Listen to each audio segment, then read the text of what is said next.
Hello friends, welcome to the channel once again. हमने जो CrPC की सीरीज स्टार्ट की थी, ये उसका तीसरा वीडियो है। पहले वीडियो में हमने डिस्कस किया था एफआईआर। दूसरा वीडियो जो हमने डिस्कस किया था वो था कैटेगरीज ऑफ ऑफेंसेस। और ये तीसरे वीडियो में हम बेल का टॉपिक कवर करने जा रहे हैं। बेल जो सीआरपीसी का बहुत ही इंपॉर्टेंट टॉपिक है। आइए देखते हैं। बेल में हम कवर करेंगे व्हाट इज बेल, बेल क्या होती है, और टाइप्स ऑफ बेल, कितनी टाइप्स की बेल होती हैं। व्हाट इज बेल, बेल क्या होती है। बेल को हिंदी में जमानत बोलते हैं। Bail is temporary release of an accused person.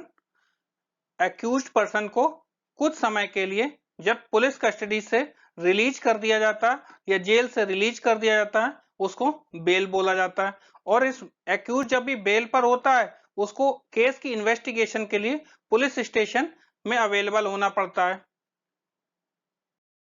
Types of bell देखते हैं, क्या क्या टाइप्स होते हैं बेल के। सबसे पहला bail in bailable offence, section 436 of CrPC. Second, bail in non bailable offence, section 437 of CrPC. Anticipatory bail, section 438 of CrPC.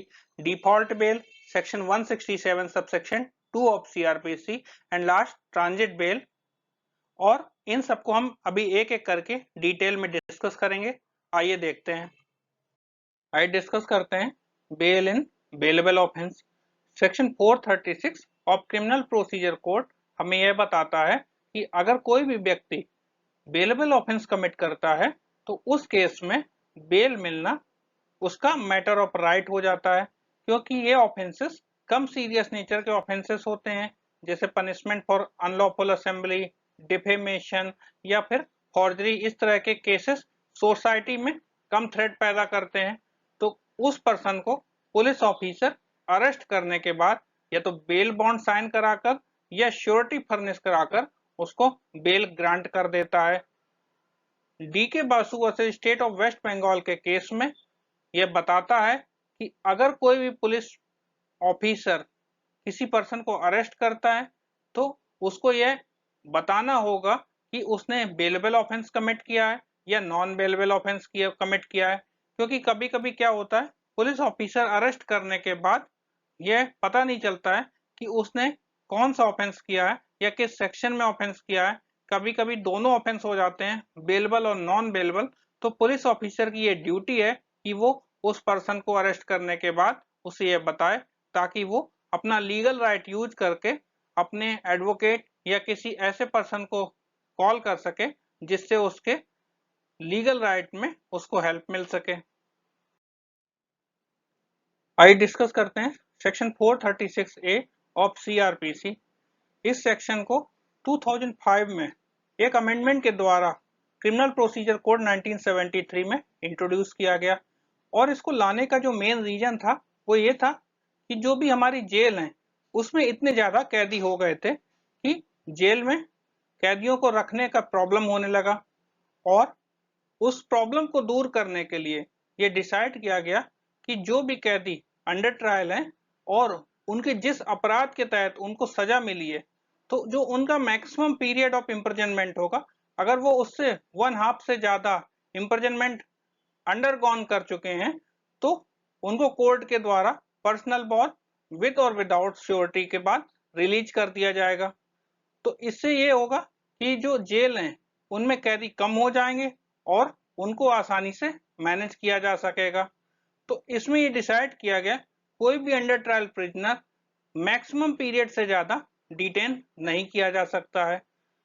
तो अगर कोई कैदी जिसने अपराध किया है और उसकी सजा मान लो उस अपराध में 10 साल है और उसने 5 साल से ज्यादा या 6 साल 7 साल की सजा काट ली है, तो उसको पर्सनल बॉन्ड विद और विदाउट श्योरिटी में रिलीज किया जा सकता है।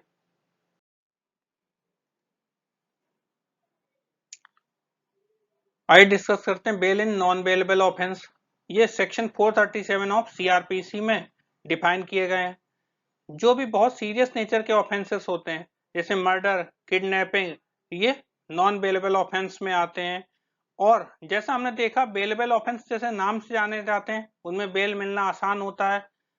ऐसा नॉन बेलेबल में बिल्कुल नहीं है कि बेल मिलना बिल्कुल कठिन हो या नॉन बेलेबल हैं तो इनमें बेल ना मिलती हो। बेल मिलना कोर्ट के डिस्क्रिशन पर आधारित होता है। कोर्ट बहुत सारे फैक्टर्स को चेक करके ये देखती है कि बेल मिलनी चाहिए या बेल नहीं मिलनी चाहिए, और बेल मिलनी चाहिए तो क्या कंडीशंस के साथ में मिलनी चाहिए। जैसे कंडीशन रखी जा सकती है कि बिना कोर्ट की परमिशन के आप देश छोड़कर बाहर नहीं जा सकते हैं। आप पुलिस जब भी इंटेरोगेशन के लिए बुलाएगी आपको उनको सहयोग करना होगा। आप किसी भी गवाह या किसी भी सबूत के साथ छेड़छाड़ नहीं करेंगे, किसी को धमकाएंगे नहीं, किसी को डराएंगे नहीं। तो ये सारी बहुत सारी कंडीशंस होती हैं जिनमें बेल मिलना डिपेंड करती है। और कोर्ट ये देखती है कि आपने कौन सा ऐसा क्राइम किया है।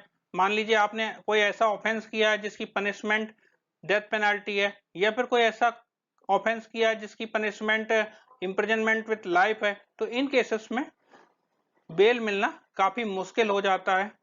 और कुछ ऐसे भी केसेस हैं, जैसे एक अगर 16 साल से कम की उम्र का बालक है, उसने कोई ऑफेंस किया है नॉन बेलेबल ऑफेंस, या कोई महिला ने ऐसा नॉन बेलेबल ऑफेंस किया है, कोई सिक या इन्फर्म पर्सन है उसने नॉन बेलेबल ऑफेंस किया है, तो उन केसेस में उनको बेल मिल सकती है। तो नॉन बेलेबल में ऐसा नहीं है कि बेल मिलना अधिकार हो, बेल मिलती है लेकिन कोर्ट के विवेकाधिकार पर मिलती है और बहुत सारे चीजों पर निर्भर करती है। और जो बेल मिलती है वो इसकी जो एप्लीकेशन फाइल होती है वो अदर देन हाई कोर्ट और कोर्ट ऑफ सेशन के कोर्ट में अप्रोच की जाती है। आइए डिस्कस करते हैं एंटीसिपेटरी बेल क्या होती है। सेक्शन 438 ऑफ सीआरपीसी में इसको डिफाइन किया गया है। इंडिया में जब भी इलेक्शन होते हैं बहुत सारे पॉलिटिशियंस अपने भाषण में कुछ अनुचित शब्दों का प्रयोग कर देते हैं, जिसकी वजह से पुलिस को उन पर एफआईआर लॉन्च करनी पड़ती है और उन पर गिरफ्तारी की तलवार लटकने लगती है। इस गिरफ्तारी को रोकने के लिए वो कोर्ट का रुख अख्तियार करते हैं और कोर्ट को ये बताते हैं कि उन पर गिरफ्तार ना किया जाए, ऐसे क्या रीजन है जो उनको गिरफ्तारी रोक दी जाए। तो जब भी अरेस्ट होने से पहले किसी बेल को अप्लाई किया जाता है तो उसको एंटीसिपेटरी बेल बोलते हैं, और ये केवल नॉन बेलेबल ऑफेंसेस में होती है, क्योंकि बेलेबल ऑफेंस होगा तब तो पुलिस स्टेशन से ही बेल मिल जाएगी और उस पर्सन को पुलिस को यह विश्वास दिलाना पड़ता है कि जब भी पुलिस ऑफिसर को उसकी इंटेरोगेशन के लिए बुलाया जाएगा वो हाजिर हो जाएगा।